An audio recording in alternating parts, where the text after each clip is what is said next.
और अब बात उस खबर की जिसकी चर्चा पूरे देश में पिछले 48 घंटों से हो रही है।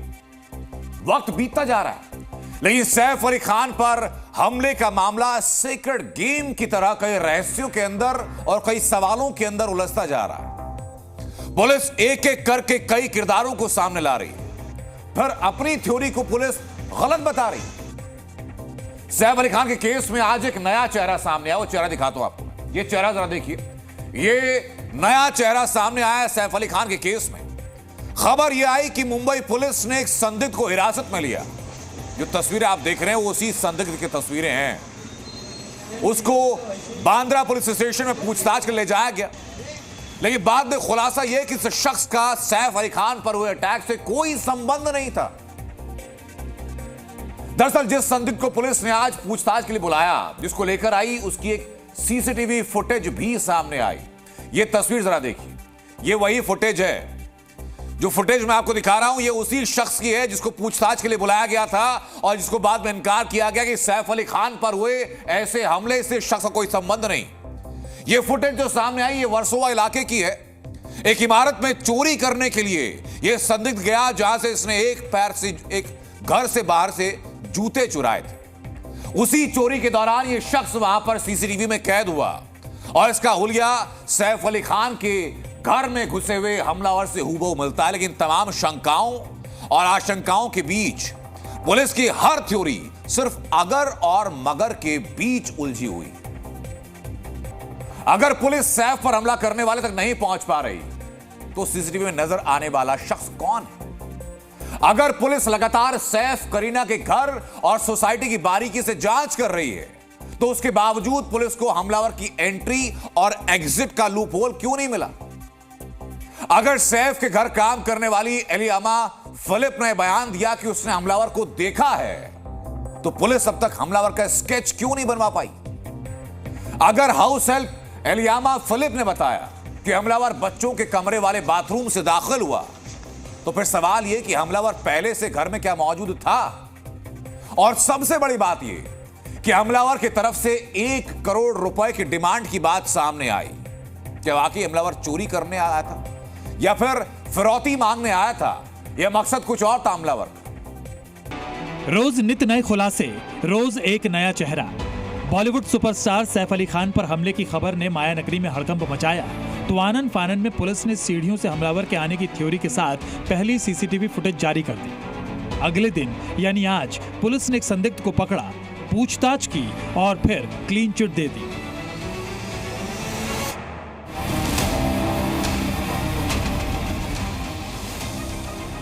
सैफ पर किसने हमला किया, पूरे देश के जहन में फिलहाल यही सवाल है, लेकिन पुलिस के पास शायद के अलावा कोई जवाब नहीं है। पुलिस ने कल की ही तरह आज भी एक सीसीटीवी फुटेज सामने रखा। नए सीसीटीवी फुटेज में संदिग्ध को बिल्डिंग की सीढ़ियां चढ़ते हुए देखा जा सकता है। इस दौरान उसके पैर खाली थे और चेहरा गमछे से ढका हुआ था। इस फुटेज से साफ है कि वो बेहद सावधानी से दबे पांव बिल्डिंग में दाखिल हुआ। दूसरी ओर एक दूसरे फुटेज में वही संदिग्ध जूते पहनकर और गमछा डालकर भागता हुआ नजर आ रहा है। दोनों वीडियो को ध्यान से देखने पर 2 अंतर नजर आते हैं। बिल्डिंग में दाखिल होते वक्त संदिग्ध ने चेहरा छिपाया, आवाज ना हो इसलिए उसने जूते उतार दिए, जबकि निकलते हुए संदिग्ध के पैरों में जूते भी थे और चेहरा खुला था और गमछा गले में था। सैफ अली खान की बिल्डिंग से संदिग्ध के ऊपर चढ़ने और उतरने के बीच जो रहस्य है वो अब तक सुलझा नहीं है। दरअसल रात को 1:37 पर जो आरोपी है वो सीढ़ियों के रास्ते ऊपर चढ़ रहा है और रात को 2:33 पर वो सीढ़ियों से उतरता हुआ दिखाई दे रहा है और वो बेहद हड़बड़ी में था। कुल 56 मिनट वो सैफ अली खान के घर में रहा और ये 56 मिनट ही रहस्यमय बने हुए हैं, जिसकी गुत्थी पुलिस सुलझाने में लगी है, जिसके सवाल अभी तक सुलझे नहीं हैं। हमले के करीब 30 घंटे बीत जाने के बाद पुलिस ने सीसीटीवी फुटेज के आधार पर संदिग्ध के चेहरे से मिलती जुलती कदकाठी वाले एक संदिग्ध को हिरासत में लिया। दावा किया गया था कि यही वो शख्स हो सकता है जो सैफ अली खान की बिल्डिंग में दाखिल हुआ और 56 मिनट बाद वहां से भाग निकला। लेकिन जब पुलिस स्टेशन में शख्स से पूछताछ हुई तो साफ हो गया कि इस शख्स का क्राइम से कोई लेना देना नहीं है। कहा जा रहा है जिस हाई प्रोफाइल अपार्टमेंट में सैफ अली खान का घर है, इसकी रुकी जो चोर है उसने पहले की होगी। चूंकि बिल्डिंग में चढ़ने से लेकर उतरने तक की जो थ्योरी है ये अभी तक पूरी तरह से साफ नहीं है। वहीं क्या वो सैफ अली खान के घर पर सीधे चोरी करने पहुंचा था, जो 12वीं मंजिल पर उनका घर स्थित है वहां पर, या फिर वो दूसरी मंजिलों पर भी चोरी करने की कोशिश कर रहा था, या सिर्फ सैफ अली खान पर अटैक करने के मकसद से गया था, या फिर चोरी करने के मकसद से, ये भी सवाल बना हुआ है। सैफ अली खान पर हुए अटैक में सवालों की लिस्ट लंबी होती जा रही है। संदिग्ध हमलावर घर में कैसे घुसा, इसका जवाब अब तक नहीं मिला है, क्योंकि अब तक घर में किसी भी तरह के फोर्स एंट्री के सबूत सामने नहीं आए हैं। ऐसे में अहम सवाल ये भी है कि क्या संदिग्ध घर के किसी मेड या दूसरे शख्स का जानने वाला तो नहीं है। मुंबई से अश्विन पांडे के साथ ब्यूरो रिपोर्ट, जी मीडिया। तो बीते करीब 40 घंटों से सैफ अली खान का घर खबरों की सुर्खियां बना हुआ है, और हम सैफ अली खान के उसी लैविश अपार्टमेंट में जैसी इमेज में है जहां 10,000 स्क्वायर फीट और 4 फ्लोर पर फैला हुआ आलीशान मकान है। 5 बड़े बेडरूम है, जिम है, म्यूजिक रूम है, 6 टेरेस है, कीमत करीब 100 करोड़ से ऊपर। इसी घर में सैफ अली खान पर हमला हुआ और अब सैफ पर अटैक केस में 10 बड़े खुलासे सामने आ रहे हो। खुलासे कौन से हैं मैं एक एक करके बताता हूं आपको। खुलासा नंबर 1, पुलिस को सैफ के घर की रेकी का शक है। खुलासा यह कि हमलावर के पहले भी सैफ के घर जाने की खबर है, यानी इस हमले से पहले हमलावर सैफ अली खान के घर पहुंचा है। खुलासा यह कि हमलावर सैफ के घर से बहुत अच्छी तरीके से वाकिफ था, घर के पूरे लेआउट से वाकिफ था। हमलावर को घर की एंट्री कहां से होती है और एग्जिट कहां से होती है, हर रास्ते के बारे में पता था। सैफ के घर में एंट्री के साथ संदिग्ध ने भागने का प्लान भी तैयार करके आया, तो तभी वो फायर एग्जिट से बाहर निकला। हमलावर ये जानता था कि फायर एग्जिट की सीढ़ियां कहां हैं। हमलावर सीसीटीवी के ब्लाइंड स्पॉट के बारे में जानता था, और पुलिस को शक यह कि हमलावर के मददगार कोई और लोग भी हो सकते हैं जिन्होंने पूरा ब्लूप्रिंट इस हमलावर को दिया। और इसी शक के आधार पर पुलिस हमलावर के मददगारों की तलाश कर रही है और बिल्डिंग में एंट्री करने वाले सभी विजिटर्स का वेरिफिकेशन भी कर रही है।